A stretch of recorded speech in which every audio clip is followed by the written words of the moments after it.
قبیلے کی اور گھر کی سربراہی اس انداز سے الحمدللہ آپ فرمایا کرتے تھے۔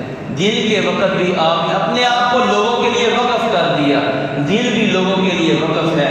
رات کے وقت بھی بھیس بدل بدل کے آپ اپنی رعایا کی خبر گیریاں کرتے تھے۔ ہے کوئی ایسا حکمران آج کے دن کہ کوئی نام، صرف نام کے دعوے ہیں ریاست مدینہ کے، لیکن اگر حقیقی کسی نے تصویر دیکھنی ہے تو وہ حضرت عمر فاروق رضی اللہ تعالیٰ عنہ کی خلافت کو دیکھیں۔ آپ نے یہ فیصلہ کیا کہ جب مائیں اپنے بچوں کو دودھ چھڑا لیں گی نا تو ان کا وظیفہ لگا دیا جائے گا، کیونکہ جب تک وہ بچہ دودھ پیتا ہے تب تک تو اس کی خوراک ماں کے ذمے ہے، ماں کی چھاتی میں دودھ ہے تو وہ اس کو دودھ پلائے گی۔ جب دودھ چھڑا دیا جائے، اور 2 سال کی مدت قرآن نے بیان فرمائی ہے کہ 2 سال کے بعد جو ہے وہ دودھ نہ پلایا جائے، 2 سال مدت رضاعت ہے، یعنی آپ نے یہ قانون جاری کیا کہ 2 سال کے بعد جہاں کہیں بھی کوئی بچہ پیدا ہوگا تو جب دودھ چھڑا دیا جائے تو اس کا وظیفہ جاری کر دیا جائے گا۔ آپ ایک جگہ سے گزرے تو آپ کو نا ایک بچے کے رونے کی آواز آئی، آپ تھوڑی دیر کھڑے رہے، بچہ روتا جاتا ہے، بچہ روتا جاتا ہے۔ آپ نے دروازہ دستک دی، وہ باہر آیا، آپ نے پوچھا کیا بات ہے؟ میں کافی دیر سے دیکھ رہا ہوں بچے کے رونے کی آواز ہے۔ اب اس ماں نے کیا کہا؟ اس نے کہا کہ اصل میں وہ نہیں پہچانتی کہ یہ حضرت عمر ہے۔ اب وہ کہنے لگی کہ اصل میں قانون یہ ہے کہ جب مائیں بچوں کو دودھ چھڑا دے گی تو عمر ان کا وظیفہ لگا دے گا۔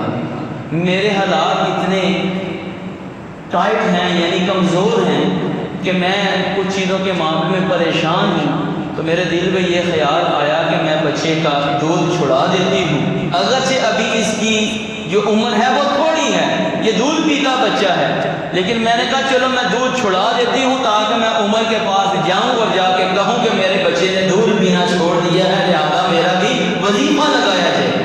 یہ بات سنی، آپ کی آنکھوں میں آنسو آ گئے، وہاں سے چل پڑے۔ حضرت علی رضی اللہ تعالیٰ عنہ جو وزیر خزانہ تھی، آپ کو بلایا اور آپ کو کہنے لگے علی کہیں عمر سنگ دل تو نہیں ہو گیا، کہیں عمر ظالم تو نہیں ہو گیا؟ حضرت علی نے کہا کیا بات ہے؟ میری وجہ سے مائیں اپنے بچوں کو دودھ چھڑا رہی ہیں، صرف اس وجہ سے کہ ان کا وظیفہ جو ہے وہ لگ جائے گا۔ علی میرا دل کرتا ہے کہ جہاں کہیں بچہ پیدا ہو میں ساتھ ہی اس کا وظیفہ لگا دوں۔ حضرت علی نے کہا پھر آپ اس کے لیے شورا کے اجلاس کا انتظام نہ کریں، یہاں پہ آپ اپنے اختیار کر کے وہی حکم جاری کریں کہ جہاں کہیں بھی جو بھی بچہ پیدا ہوگا اس کا وظیفہ لگا دیا جائے گا۔